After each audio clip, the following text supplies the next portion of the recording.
បងយល់បានច្រើននិយាយទៅគឺដូចថាភ្លឺយើងភ្លឺផ្នែកយើងដឹងពីតិចនិចកន្លែងណាគូដាក់តិចគូដាក់ខ្លាំងចឹងដោយសារខ្ញុំធ្លាប់ទៅរៀនផ្ទាល់តែខ្ញុំរៀនច្រើនគ្រូបងខ្ញុំរៀនយូរហើយរៀននៅតាមខេត្តទីចឹងគាត់ថាដែលបានរៀនដល់ពេញដល់អីចឹងហើយបងថ្លៃណាសតា300ជាងទិញគ្រឿងទិញអីទៀតចូល5 600ខ្ញុំរៀនអស់3កន្លែង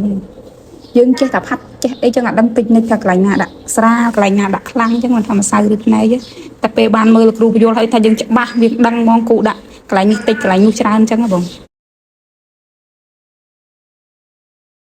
កំពុងអានសំលុយរៀនកាត់សក់បើកាត់សក់ខ្ញុំធ្លាប់រៀនផាត់មុខរៀនធ្វើសក់តាមកន្លែងខ្ញុំដែលធ្លាប់រៀនតែខ្ញុំអត់ដែលបានចេះកាត់សក់សោះហើយខ្ញុំចង់ចេះកាត់ទៅបើយើងអត់ចេះសោះចឹងយើងរៀនយើងអាចចាប់បានអត់បងទៅរៀនកាត់សក់ចាំជ្រៀកអីចឹងយើងទៅរៀនយើងដឹងតែជ្រៀកចេះតែពីជ្រៀកយើងអត់ដឹងថាកន្លែងយើងត្រូវគូគោលមានប៉ុន្មានសរសៃយើងបន្ថែមមកតូចចឹងយើងអត់ដឹងយើងដឹងតែជ្រៀកយកចឹងហើយមើលទៅវាអត់ស្អាតដល់ពេលថ្ងៃមុនខ្ញុំសាកអនុវត្តនៅលើគេមើលទៅឃើញចាំស្អាតមែនតាបង